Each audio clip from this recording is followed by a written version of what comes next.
But how much will the American people react to all of this? Joining us now with thoughts on the issue is the president of the Word Doctors. Frank Luntz is back with us. Frank, good to see you, my friend. Time is a wasting? Time is a wasting. Where's the rush? Does he not understand that the American people would rather have this done slowly, carefully, and correctly than risk this economy and risk challenging and changing this healthcare passage? The most interesting quote I've seen in the last couple of weeks is Chuck Schumer. And he said, and I quote, "The devil is in the details." True. I think that quote's going to come back to haunt. I'm going to ask you in a minute, what words would work best for Republicans in this debate? What words would work best for the Democrats? But before we get that, you're always dialing. Yes. We're looking at these ads, and because basically this is the narrative that's going on the outside, and these are the ads that are trying to influence the American people. Correct. Now we have our first ad. Set it up. Patients First put together this ad. It's about an individual victim who talks about still being alive because she got American care. It's very powerful. You can see the Republican line just shoot up. The Democrats don't do quite as well, but it personalizes health care. Let's take a look. Almost everyone agrees we should reform health care, but many in Congress want to create a government-run health insurance plan paid for by taxpayers at huge cost. Independent experts say tens of millions of Americans could lose their current health insurance and wind up on this public plan. England already has government-run health care, and their breast cancer survival rate is much lower. If you fund a lump, you could wait months for treatment, and potentially life-saving drugs could be restricted. Government control of health care here could have meant that 300,000 American women with breast cancer might have died. Now, that hit your magic numbers, what you call your magic number of 70. Among Republicans, among Democrats, it was a little bit lower. They talk about government control. Government takeover is still a more powerful phrase, but that ad grabs people. Everyone in America knows someone who has suffered from breast cancer, and tragically, a lot of us know people who have died from breast cancer. Imagine having to wait weeks just for the tests and months for the treatment. Listen, I have been trying to tell this audience, and I spent a lot of time on my radio show today reading articles, and we've done it right here on this program, from Canada, from France, from Great Britain. The one that struck me the most, for example, on Long Island in New York, breast cancer. Almost 1 in 7, 1 in 8 women get breast cancer. My mother was one of them at the time.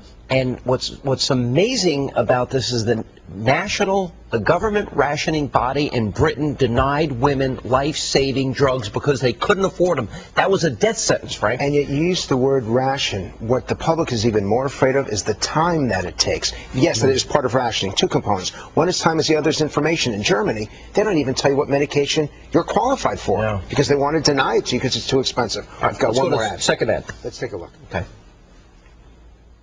Washington now runs your banks, insurance, and car companies. But do you trust Washington with your life?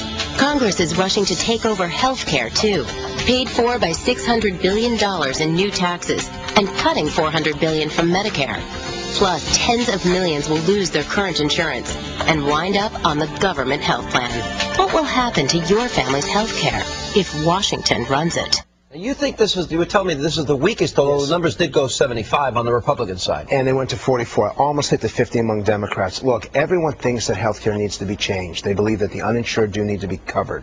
But what they are so frightened of is that we will destroy the entire health care system to cover these people. There's got to be a better way. All right. One of the things you have been pointing out as we've been showing these ads to our audience is that it seems to work better when there are the professionals, the doctors, the nurses. Those ads seem to work better. Those are the real people. Nobody wants to hear an announcer. This is something, and I say to the people producing the ads, when the American people are watching this, if they hear an announcer, it says to them that this is political, partisan, negative.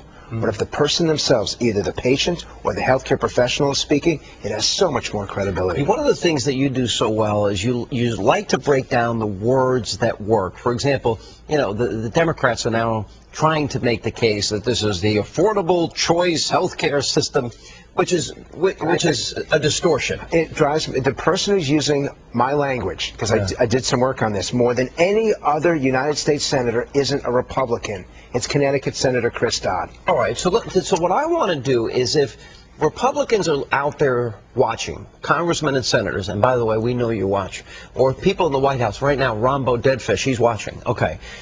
What advice would you give? We'll start with you really want to get audited, don't you? Oh, it's a done deal. But I pay my taxes, my fair share, and then some. But what would you advise the Democrats? What would be their best use of words. First is you have Barack Obama talking about health care, not Nancy Pelosi. Every time that Pelosi comes on, they lose 50,000 votes. Obama still has the perfect messaging. And what he says is, there are some people out there who want to do nothing.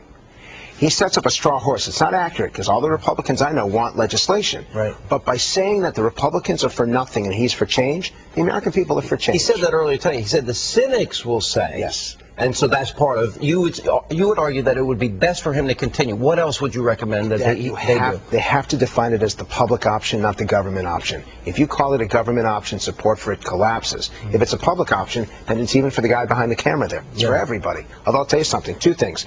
Number one is that there's a petition out that says that you have to read every word of this legislation. Yeah, I saw that. It's brilliant. Yeah. Second thing is that they should require members of Congress to have to sign up for this government option. I love it. If you're going to pass it, you should have to take it. I think that would be good for the Republicans. All right, let's go through the Republicans now. For Republicans that want to stop this, that think it's bad for America, that it's unsustainable, that we can't afford it, that they'll ultimately be rationing, it'll hurt the healthcare system or destroy it, what do they say? Well, that sounds pretty good to start, but it's a government-centered healthcare plan or a patient-centered healthcare plan. That's the difference. And already the Democrats, because they're rushing this so much, it does look like it comes from government. You've got half a dozen committees dealing with it right now, so that'd be the first one. The second one is the takeover that we talked about. Third is that under the Democratic plan, your care will be denied. That phrase denied is so Who's powerful. doing better right now making their points? The Republicans are doing better for this reason, even though a lot of Americans don't hear them. I'm watching the polling very carefully. The support for Obama's plan has dropped 10 points in 3 weeks. Is it because it's cumulative now, stimulus, omnibus, debt, deficits, it's now becoming all part of one big thing? And because people personalize it. Healthcare is not ideological or partisan. Healthcare is about me and my family. Yeah. Moms are looking and they're afraid of what it means for their children and what it means for their parents. Now, we're going to watch this very closely because in the weeks to come, they're trying to rush this through, so people have got to pay attention now. Exactly. All right, Frank, good to see you. Good work. Thanks. And time now to